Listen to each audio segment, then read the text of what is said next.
Hello friends, welcome to CSC knowledge. Guys, हम लोग देखने जा रहे हैं डिस्क्रीट स्ट्रक्चर का यूनिट 5 जो हमारा है ग्राफ। तो फ्रेंड्स, सबसे पहले हम जानते हैं कि ग्राफ में हमारा क्या क्या कंटेंट यूज़ आने वाला है, क्या क्या पढ़ना है हमें। ठीक है, तो सबसे पहले आपको याद होगा कि आपने ग्राफ से पहले आपने याद है सेट पढ़ा होगा 11th क्लास में। अपने सेट में दो चीज़ आता था। क्या क्या? एक आता था आपका डोमेन, एक आता था आपका रेंज। याद है? मतलब मैं आपको ये नहीं बता रहा हूँ कि डोमेन क्या है, रेंज क्या है, सेट क्या है, हमें ये नहीं पढ़ना है। हमें पढ़ना क्या है? ग्राफ।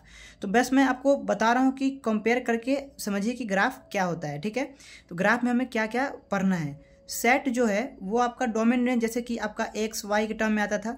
ठीक है, तो जो आपका ग्राफ है इसमें यही जो डोमेन और रेंज है किस में कन्वर्ट हो जाता है? एक हो जाता है वर्टेक्स में और दूसरा हो जाता है आपका एज में। ठीक है, एक वर्टेक्स हो जाता है, एक एज हो जाता है। और जो इससे एक्स वाई से रिप्रेजेंट करते थे ना डोमेन और रेंज को, वर्टेक्स में हम वी से वर्टेक्स को रिप्रेजेंट करते हैं, ई से एज को रिप्रेजेंट करते हैं। ठीक है, बस यही कंपेयर था इसमें समझने के लिए। ग्राफ में हमें दो टर्म आएगा। क्या क्या आएगा? वर्टेक्स और एज। पूरे यूनिट में हमें यही आएगा, वर्टेक्स एज, एकदम याद रखिएगा। ठीक है, उसके बाद हम जानते हैं कुछ कुछ बेसिक चीज़ें हैं जो हम जानते हैं और जल्दी जल्दी आगे बढ़ते हैं। ठीक है, अब आते हैं सबसे पहले कि ऑर्डर ऑफ ग्राफ क्या होता है। सबसे पहले हमें ये जानना होगा। ठीक है, तो ऑर्डर ऑफ ग्राफ बराबर किसके इक्वल होता है? नंबर ऑफ वर्टेक्स के। एकदम ध्यान से समझिएगा। ऑर्डर ऑफ ग्राफ, किसी भी ग्राफ का अगर आपसे कोई ऑर्डर पूछे तो वो किसके इक्वल होता है? नंबर ऑफ वर्टेक्स के। चलिए आपको एग्जांपल देते हैं। सपोज करिए कि ये हमारा एक ट्रायंगल है। ठीक है, तो एक ट्रायंगल में कितना वर्टेक्स होता है? एक, V1, V2, V3। कितना वर्टेक्स हो गया? 1 2 3। यानी अगर आपसे कोई पूछे कि ये भी एक तरह का क्या है? फिगर है। तो अगर आपसे इसका कोई ऑर्डर पूछे तो वो किसके इक्वल हो जाएगा? नंबर ऑफ वर्टेक्स के। तो 1 2 3 हो गया नंबर ऑफ वर्टेक्स, यही हो गया इसका ऑर्डर ऑफ ग्राफ। ठीक है, अब दूसरा पूछते हैं कि साइज ऑफ ग्राफ क्या होगा। अब दूसरा क्वेश्चन आता है कि साइज ऑफ ग्राफ। आपसे ग्राफ का दो चीज़ पूछेगा, एक बोलेगा कि ऑर्डर क्या होता है, दूसरा बोलेगा साइज क्या होगा। ये आपके ऑब्जेक्टिव पॉइंट ऑफ व्यू से इंपॉर्टेंट है।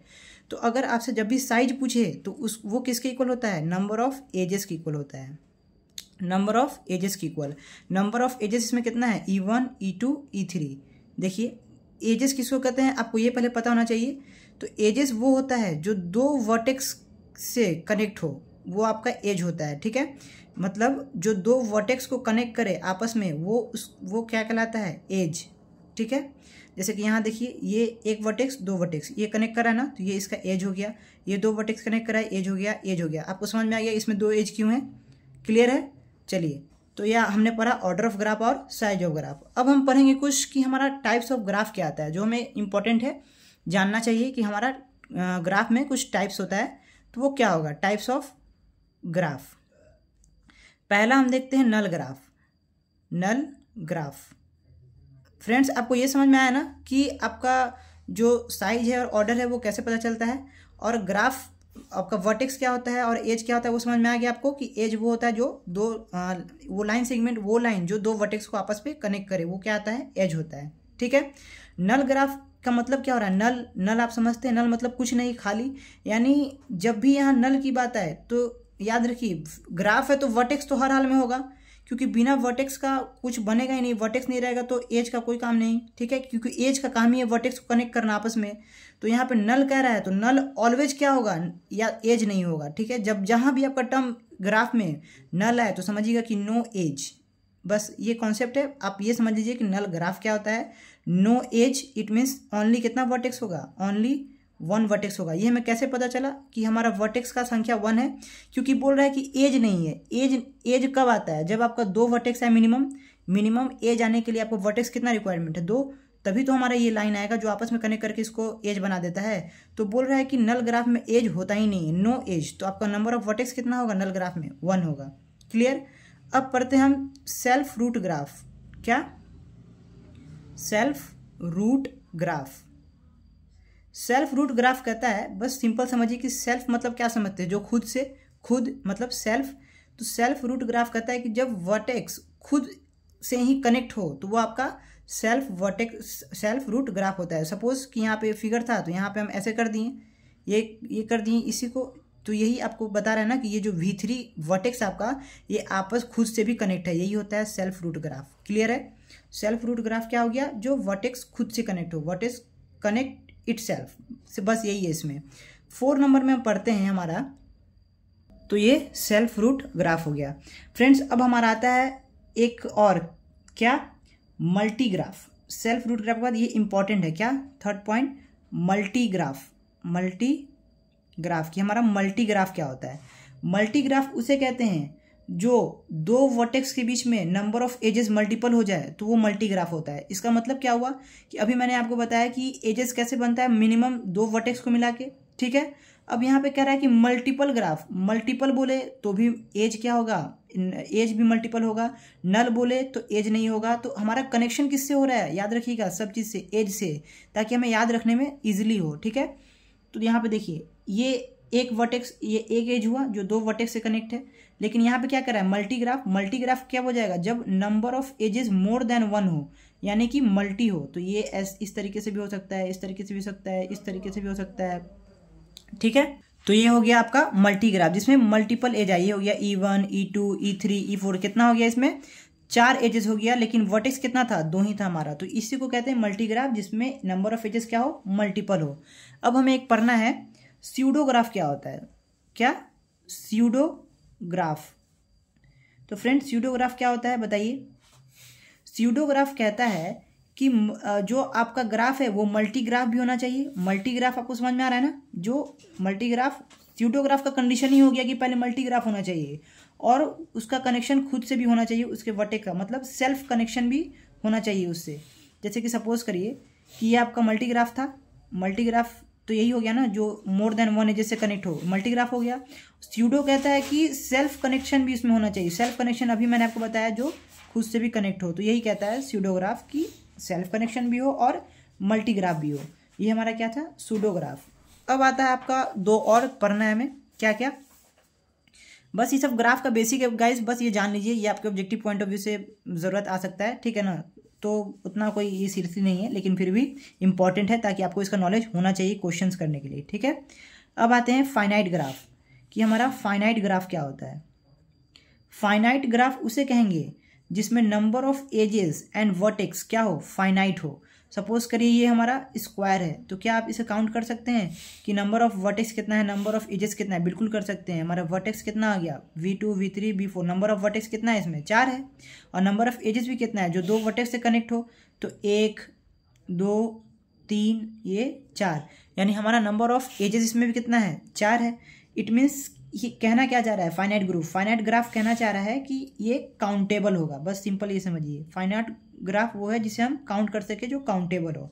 6 में है आपका इनफाइनाइट ग्राफ, क्या है, इनफाइनाइट ग्राफ। इनफाइनाइट ग्राफ क्या कहता है, जिसमें number of edges and vertex क्या हो, इनफाइनाइट हो, जिसे हम काउंट ना कर सके, तो वो हमारा इनफाइनाइट ग्राफ हो गया। इनफाइनाइट ग्राफ जैसे सपोज करिए ऐसे निकलते जा रहा है, ऐसे निकलते जा रहा है, ऐसे आ रहा है, ये आ रहा है, फिर ये ऐसे चेन चलता जा रहा है, जिसे आप काउंट ना कर सकें, वो आपका क्या हो जाता है, इनफाइनाइट ग्राफ हो जाता है, ठीक है फ्रेंड्स। चलिए तो अब हम अपना दूसरा टॉपिक देखते हैं, डिग्री ऑफ वर्टेक्स। फ्रेंड्स देखिए अब है हमारा डिग्री ऑफ वर्टेक्स कि डिग्री ऑफ वर्टेक्स क्या होता है। डिग्री ऑफ वर्टेक्स उसे कहते हैं, जैसे कि फिगर से आपको ज़्यादा क्लियर होगा। देखिए ये आपका एक फिगर है, ठीक है, यहाँ पे आपका 4 वर्टेक्स है, V1, V2, V3, V4, और हम क्या किए, इससे इसको कनेक्शन कर दिए, ठीक है। ये आपका फिगर है। अब आपसे अगर कोई पूछे कि V1 का डिग्री ऑफ वर्टेक्स क्या होगा, V2 का क्या होगा, या फिर V3 का क्या होगा, V4 का क्या होगा, सबका डिग्री ऑफ वर्टेक्स क्या होगा, अलग होगा। अगर कोई आपसे V1 का डिग्री ऑफ वर्टेक्स पूछे तो डिग्री ऑफ वर्टेक्स कैसे बताइएगा, एकदम ध्यान से सुनिए, जितना एज का लाइन उससे कनेक्ट है, या फिर जितना एज का लाइन मतलब आपको दिख रहा है कि जितने लाइन से वो कनेक्ट है, वो उसका डिग्री ऑफ वर्टेक्स हो जाता है। Number of edges incident on vertex is called degree of vertex, simple सा। तो यहाँ पे कितना आपको V1 से कितना लाइन निकलता हुआ दिख रहा है, 1, 2, 3, सिंपल सा। तो डिग्री ऑफ वर्टेक्स V1 का कितना हो जाएगा, 3, क्लियर। अब आपसे V2 का पूछे तो आप खुद से लिखिए कितना हो जाएगा, नंबर ऑफ एजेस कितने निकल रहे हैं, 2 हो गया। V3 का कितना हो जाएगा, 3, V4 का कितना हो जाएगा, 2। तो ये हो गया आपका डिग्री ऑफ वर्टेक्स, और इसमें ज़्यादा कुछ नहीं जानना है, बस आपको इतना समझ गए कि डिग्री ऑफ वर्टेक्स हम कैसे फाइंड करते हैं, ठीक है। अब आपको मैं एक चीज़ बता रहा हूँ कि हमारा आता है पेंडेंट वर्टेक्स, क्या, पेंडेंट वर्टेक्स। पेंडेंट वर्टेक्स क्या होता है, कोई आइडिया। पेंडेंट वर्टेक्स वो होता है जिसमें मतलब किसी एक वर्टेक्स में कम से कम डिग्री उसका कितना हो, 1 हो, तब वो क्या कहलाएगा हमारा पेंडेंट वर्टेक्स। इसका मतलब क्या हुआ कि इस फिगर में डिग्री कोई ऐसा वर्टेक्स होना चाहिए जिसका डिग्री क्या हो 1 हो। तो पेंडेंट वर्टेक्स किसको कहेंगे? ऐसा वर्टेक्स जिसका डिग्री कितना हो 1 हो। तो सपोज करिए इसी फिगर में हम ऐसे कर देते हैं, ये चीज़ हो गया, एक V5 कर दिए हम, ठीक है। तो V5 का डिग्री कितना है, डिग्री ऑफ वर्टेक्स V5 का कितना है 1 है। देखिए एक ही लाइन जो से निकल रहा है, तो ये क्या हो गया पेंडेंट वर्टेक्स। यहाँ पे V5 क्या हो गया पेंडेंट वर्टेक्स, जिसका ऐसा वर्टेक्स जिसका डिग्री कितना हो 1 हो, वो होता है पेंडेंट वर्टेक्स। क्लियर है, इसमें कोई दिक्कत नहीं। अब आपका एक और आता है आइसोलेटेड वर्टेक्स। बस आप समझते जाइए, शॉर्ट में अपना खुद से लिखते जाइए कि ताकि आपको याद रहे। जैसे मैंने लिखा कि हाँ भाई ये ऐसे रहेगा, एक से कनेक्ट होगा तो ये हो जाएगा पेंडेंट। तो आप अपना शॉर्ट लिखते जाइए ताकि आपको याद रहे, क्योंकि हर पर्सन का एक अपना ट्रिक होता है, अपना शॉर्ट होता है लिखने का, जिससे वो देखे और समझ जाए कि हाँ अगर ये चीज़ ऐसे है इसका मतलब इसका ये चीज़ होगा। तो मतलब अपना खुद का लिखिए ताकि आपको समझ में आए, बाद में एक बार में देख के समझ में आ जाए कि हाँ अगर ये चीज़ ऐसा है तो ये ऐसा होगा, तो ये चीज़ होगा। ठीक है, कोई दिक्कत? अब देखिए क्या है हमारा आइसोलेटेड वर्टेक्स। क्या होता है आइसोलेटेड वर्टेक्स? वो होता है जिसका डिग्री 0 हो। डिग्री 0 हो मतलब डिग्री 0 कब होगा? जब अभी मैंने आपको बताया था डिग्री 0 कब होता है, जब ओनली 1 वर्टेक्स, मतलब नो एजेस, जब ओनली 1 वर्टेक्स। ये चीज़ आगे भी आएगा, ध्यान रखिएगा, ये चीज़ मैं आपसे पूछूंगा। ओनली 1 वर्टेक्स यानी डिग्री कितना, डिग्री 0। जब वर्टेक्स ही एक है तो डिग्री कैसे नहीं, मतलब कोई लाइन ही जब इसके पास से नहीं निकल रहा है तो उसका डिग्री कैसे होगा? क्योंकि डिग्री क्या होता है, जो वर्टेक्स से कनेक्टेड हो, जो लाइन, वो जितना लाइन कनेक्टेड हो वो उसका डिग्री हो जाता है। तो जब वर्टेक्स ही एक है तो उसका डिग्री होगा ही नहीं, तो वही हो जाता है आपका आइसोलेटेड वर्टेक्स। फ्रेंड्स अब हम देखेंगे एक थ्योरम जिसका नाम है हैंड शेकिंग थ्योरम। क्या नाम है? Hand shaking theorem. Hand shaking theorem क्या होता है, कोई आइडिया? हैंड शेकिंग थ्योरम, तो हैंड शेकिंग थ्योरम उसे कहते हैं, एकदम ध्यान से सुनिएगा। हैंड शेकिंग थ्योरम वो है जिसमें टोटल वर्टेक्स के जितना भी डिग्री रहेगा सबको सम करेगा, तो वो इक्वल होना चाहिए 2 times number of edges in a graph. मतलब ग्राफ में जितने भी एजेस हैं उसके 2 टाइम्स। कौन बराबर होना चाहिए? तो एक वर्टेक्स, मतलब एक नहीं, मतलब उस फिगर में, उस ग्राफ में जितने भी वर्टेक्स हैं, उस वर्टेक्स के निकलने वाले एजेस, तो एजेस का जब सम करेगा, मतलब एजेस मतलब क्या, मतलब डिग्री, जितना वर्टेक्स, सॉरी मतलब जो वर्टेक्स से आपका निकल रहा है लाइन, वो क्या होता है उसका डिग्री। जैसे कि ये वर्टेक्स है तो इसका डिग्री कितना हो गया 2, क्योंकि 2 लाइन निकल रहा है इससे। तो वही कह रहा है कि sum of total degree of vertex. देखिए कैसे, फिगर से बताता हूँ। सपोज करिए कि ये आपका फिगर 1, ठीक है, ये आपका फिगर है ऐसे। इस फिगर में देखिए क्या कह रहा है, सम ऑफ टोटल डिग्री। डिग्री क्या हो, जो वर्टेक्स से निकल रहा है, ये आपका वर्टेक्स है V1 V2 V3 V4, ये आपका 4 वर्टेक्स है, ठीक है। अब सबका डिग्री लिखिए। तो V1 का डिग्री कितना है 2, V2 का डिग्री कितना है, जितना इसे लाइन निकल रहा है 2, V3 का भी 2, V4 का भी 2। ये क्या है, इसका डिग्री है, ये V1 V2 V3 V4 का। उसके बाद हैंड शेकिंग थ्योरम कहता है कि सारे वर्टेक्स के डिग्री को ऐड करिए, तो कितना हो जाएगा 2 + 2 + 2 + 2, कितना हो गया 8। और ये कहता है कि ये जो आपका वैल्यू आया सम करने के बाद डिग्री का वर्टेक्स के, वो इक्वल होना चाहिए किसके, 2 times of number of ages. 2 times of number of ages के इक्वल होना चाहिए। नंबर ऑफ एजेस इसमें कितना है, देखिए जो 2 वर्टेक्स से कनेक्ट हो, 1 2 3 4, तो 2 × नंबर ऑफ एजेस कितना है 4, तो ये क्या है 8। देखिए दोनों बराबर आएगा। यही कहता है हैंड शेकिंग थ्योरम, क्या कि sum of total degree of vertex किसके इक्वल होना चाहिए, 2 times number of edges in a graph. Okay friends, तो ये इसका फॉर्मूला है, आप नोट कर लीजिए। Sum of total degree of vertex, जितने भी वर्टेक्स है उसके डिग्री के सम किसके equal, 2 times of number of edges. यहाँ नंबर ऑफ एजेस कितना था 4, तो 8 ये हो गया और 8 ये भी आ गया। यही हो गया हमारा हैंड शेकिंग थ्योरम। अब हम देखने जा रहे हैं डायरेक्टेड और नॉन डायरेक्टेड ग्राफ। फ्रेंड्स अब देखेंगे डायरेक्टेड और नॉन डायरेक्टेड ग्राफ हमारा क्या होता है। तो डायरेक्टेड से आपको समझ में आ रहा है डायरेक्शन, यहाँ मतलब ये डायरेक्टेड और नॉन डायरेक्टेड क्या बताना चाह रहा है आपको, किससे कनेक्शन करना चाह रहा है, डायरेक्शन के पॉइंट ऑफ व्यू से, डायरेक्शन पॉइंट ऑफ व्यू से। तो आपको समझ में आ गया होगा, बस काम खत्म। Directed it means direction, non directed it भी एक, इसका मतलब हो गया कि दोनों किसको दिखा रहा है, डायरेक्शन को। अब डायरेक्टेड क्या करेगा, जो डायरेक्शन को शो करेगा वो डायरेक्टेड ग्राफ हो गया, जो डायरेक्शन को शो नहीं करेगा वो नॉन डायरेक्टेड ग्राफ हो गया। क्लियर, मतलब डायरेक्टेड सिंपली उसको कहेंगे that type of graph which shows its direction is called directed graph and that type of graph which do not show direction is called non directed graph. Clear, कोई दिक्कत? और direction कैसे हम लोग देखते हैं? एज के थ्रू, ये पता होना चाहिए आपको, एजेस के थ्रू ही। जब आगे अभी आएंगे ना in degree and out degree, इसके बाद का टॉपिक है, तो आपको क्लियरली समझ में आ जाएगा। देखिए एज का डायरेक्शन क्या हो, अगर शो नहीं करेगा कि एज, जैसे कि ये दो वर्टेक्स है, अगर ये शो किया तो ये आपका कौन सा ग्राफ हो जाएगा? Directed graph. ये डायरेक्शन शो कर रहा है, ठीक है, कि V1 का V2 की ओर। और अगर ये सिंपल है V1 और V2, इसमें कोई डायरेक्शन शो किया भाई ऐसे या फिर ऐसे तो नहीं है ना, कुछ नहीं है, तो ये आपका नॉन डायरेक्टेड हो गया जिसमें डायरेक्शन शो नहीं किया हुआ है, ठीक है। अब आपका आता है नेक्स्ट टॉपिक, देखिए आगे आपको समझ में आएगा। इन डिग्री, क्या?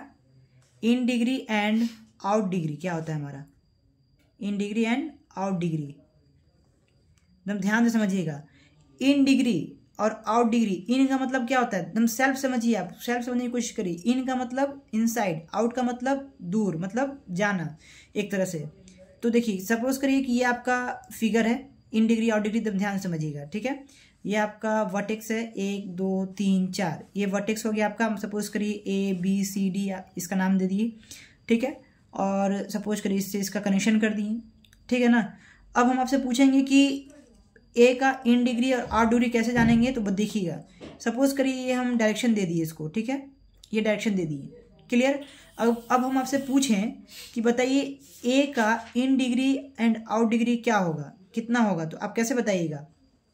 देखिए इन मतलब क्या? आना, तो इन डिग्री की ओर मतलब ए की ओर जो डायरेक्शन आपको दिख रहा है वो उसका नंबर ऑफ जितने भी डायरेक्शंस है वो उसका इन डिग्री हो जाएगा। तो ए की ओर जाने वाला डायरेक्शन क्या दिख रहा है? एक ही है, तो इसका इन डिग्री का वैल्यू कितना हो जाएगा? 1।